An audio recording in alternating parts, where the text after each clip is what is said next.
Okay, welcome back to Wednesday Cooking. I've been away for a few weeks. I'm actually cooking right now. That's why I keep looking down. And I completely forgot that I am trying to post this. Being a sensation is actually a lot of remembering and a bit of work. We are making super cheesy homemade mac and cheese with like a grilled chicken and like steamed fried broccoli on the side. So you can basically add the chicken or the broccoli if you want, depending on what you eat. But the mac and cheese will be there. Obviously, you can make it with like non-dairy milk, but I don't believe in vegan cheese because it has so much coconut oil in it, which basically will kill you. It's terrible for you. Okay, so as usual, the tiny New York City kitchen, I am steaming some broccoli, which will go in here, and then I have already steamed some, so I'm just like chopping it up. I'm steaming it because then I'm going to fry it in a pan. So I have already 2 pots going. Gonna do the pasta, and then after all the steamed, I'll have to fry the broccoli, and then we'll do the chicken. So there's gonna be quite a few things happening in here, and we'll just like kind of keep back and forth as I work. Because why would I have a tripod after how many weeks? I don't know. It's probably been like 5-ish weeks of being online. That would be silly, but I guess I could order one. Okay, BRB. If you've never seen one of these guys, this is like old-fashioned steamer. I don't even know what people use now other than maybe like some kind of pressure cooker or rice cooker or whatever those things are. I'll have to ask my brother. Basically, you can even just do this in a pan. You put a little bit of water in the bottom of the pan, and it obviously will touch the veggies.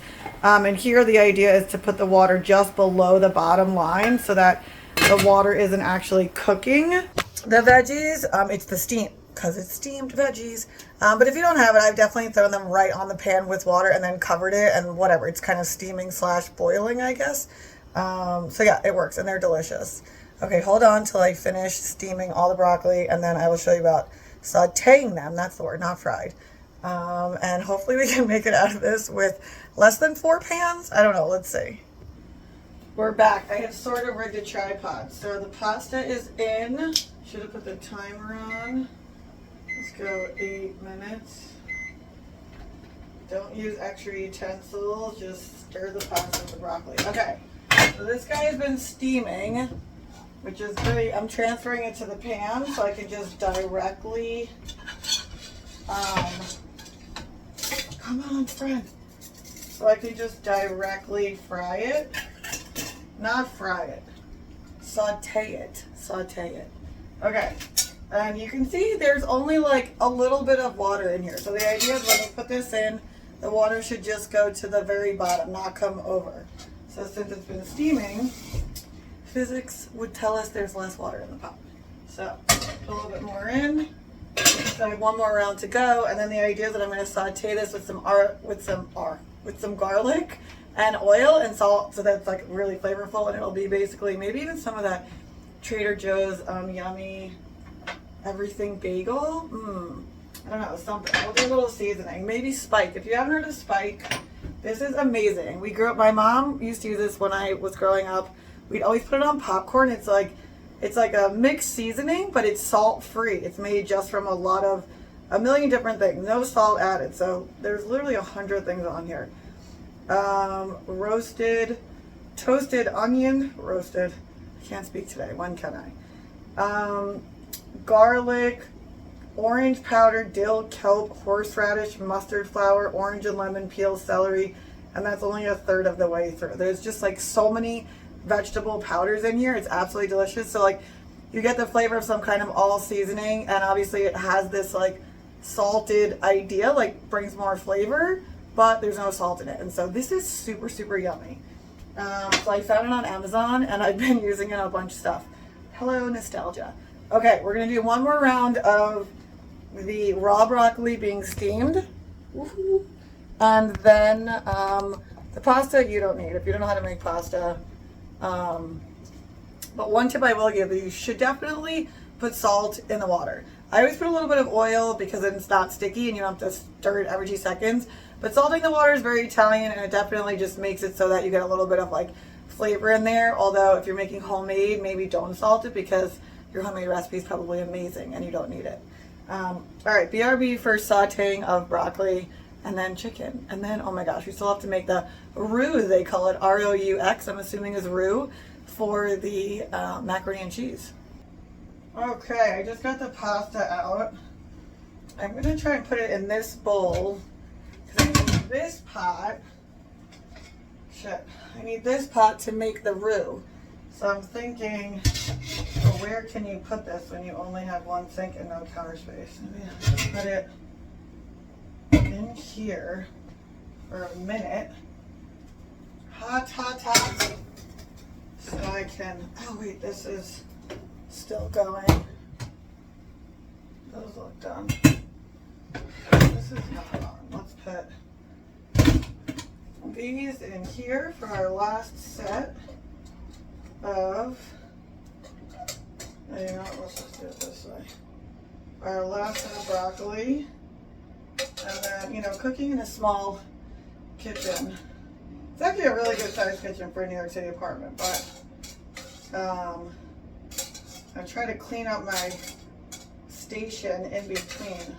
I watch a lot of Food Network, so we do a lot of cleaning of the station in between. All right, so now I have all the broccoli to be sauteed. I'm going to wash all of this stuff and the thing, and then I can put my pasta in here, and then we'll have clean stuff and a new pot to do the chicken. And we can do no, we can't do chicken and broccoli at the same time because there's only one frying pan. I mean, there's two, but the other one's small, and that's stupid. We'll just do one at a time. Okay. Dinner party, Wednesday, so fun. It really is. I love cooking. And it's fun. Once again, I'm making something I've never made. I've never made homemade mac and cheese. I mean, Italians don't really do a lot of mac and cheese authentically, I don't think. I've ate mac and cheese, but I've never tried to make mac and cheese. So that's, and then since, as you guys know, I'm not eating meat right now because I'm still doing pescatarian. That's why I'm making the chicken on the side, and then I'm doing broccoli because sometimes people make mac and cheese with like all kinds of stuff in it. And so I think that would be fun if you're vegetarian, even though I think I'm the only person that usually isn't eating meat. So maybe we need to have a convo about people's health. Just kidding. BRB. You know what I do want to tell you guys about pasta while mine is sitting over here cooling off. I just washed this guy. Is that you want to definitely add some olive oil after it's cooked, unless you're already putting like a sauce on it right away, because otherwise it'll stick. And if you're using like whatever, marinara pasta, whatever you're doing, obviously if you can add it then you don't need something to keep it from sticking. But if you are not gonna do that right up front, then it'll, as it cools, it's gonna stick. It's like gluey.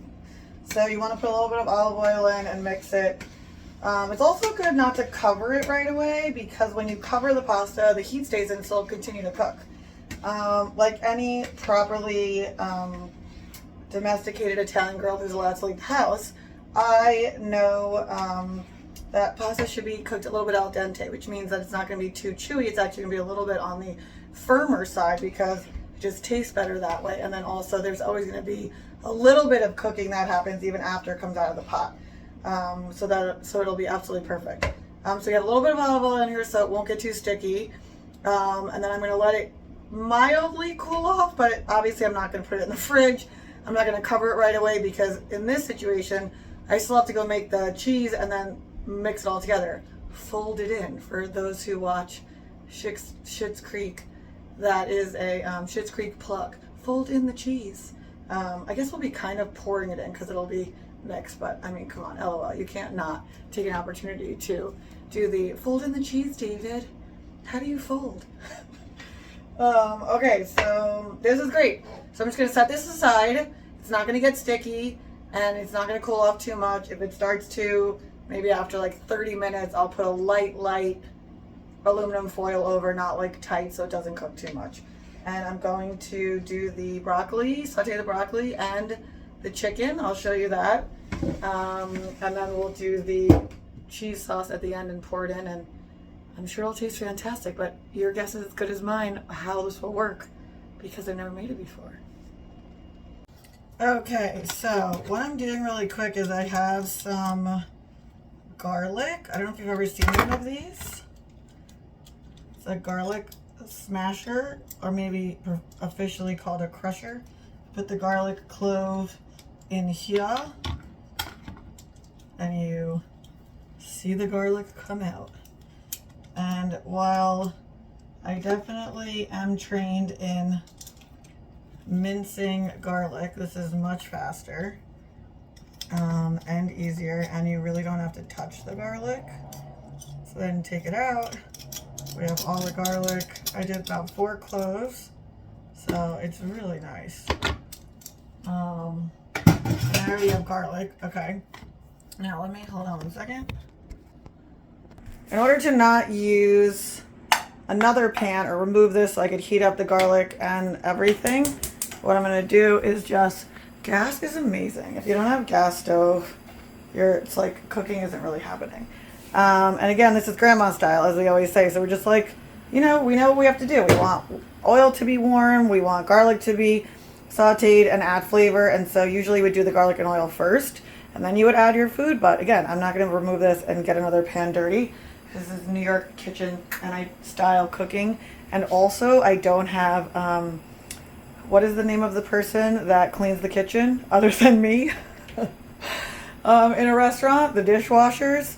And I also don't have a dishwasher. You see here, thankfully we have a microwave and an oven stove, and it is really a nice sized kitchen while my olive oil is heating up. I'll show you around the room.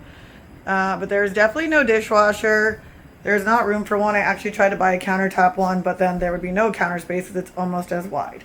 So what I'm going to do here is put the garlic in this little hole. And I'll add the rest after I pause. And I'm basically just going to let it heat up in here and saute. And then when it's done, I'll mix everything together. Okay, so it's kind of sizzling up enough. Obviously the garlic is not, browned yet. So let's give it another second to like kind of do some more cooking. And then I think I'm going to change out to a bit more of a spatula so that, again, folding. Why is folding such an important word in cooking? So that we can do more of like folding this around. I'm gonna move the camera. You will be a little further away. Hold on. Okay, because I have it on high, the oil. So now I'm basically just going to gently sort of get that garlic and this broccoli all moving around. One hand is a little tricky. So I'll move you back in a second. But the idea is just to fold it all in. And I'm going to add a little bit of, everything only steamed so far. So let's add a little bit of oil, a little bit of olive oil. I already added salt and pepper. And I'm going for it, folks. I'm going to add the spike. It's super flavorful. It's definitely a flavor that would match mac and cheese and the grilled chicken if you were to add both. I thought of doing buffalo chicken flavor, but I don't know. I didn't know how to make that, and I didn't have enough time. I'm losing pieces, so I'll be right back. Alright. So I just want to saute it and get it like a little bit, steamed is not mushy because I actually undercooked it in the steaming because I knew I was going to saute it. So remember, if you're going to do both, to not steam it too long, like the full number of minutes, however consistency you like it. I don't want it to be mushy either way, so I kind of just, I think the word is blanch. I'll have to ask my mom. Usually I call her, but I'm using my phone.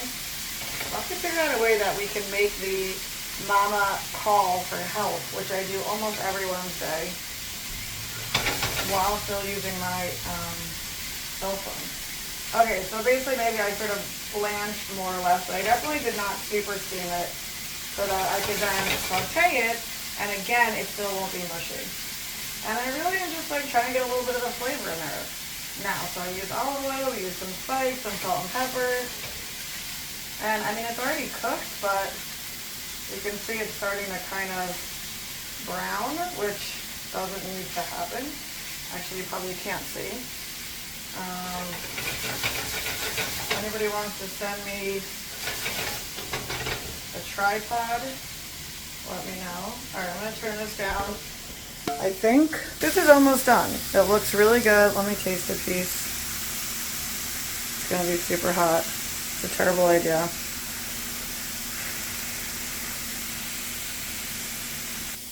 Oh, it's really good. Okay. So we're done with the steamed, lightly steamed, and then sauteed broccoli, which will be a side for the mac and cheese. Okay, we're back. I've cleaned my station so we can grill the chicken and make the cheese sauce. I already started the grilled chicken. I bought the already grilled chicken breast from Trader Joe's. So it's literally already cooked. I'm just chopping it into smaller pieces because it's for a large party. So you want to make sure that it's like portion controlled easily. And then I'm basically just going to warm it up with a little bit of maybe just like a drop of butter. It's already flavorful.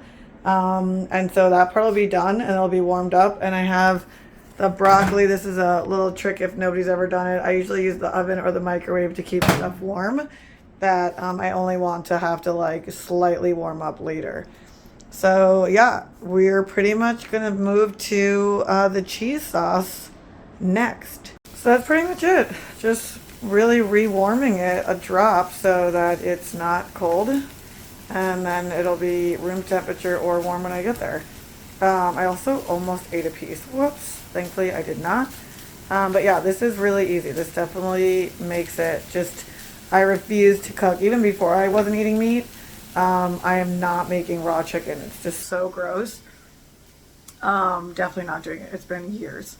So yeah, easy peasy. The hard part is the most delicious part, which is the mac and cheese.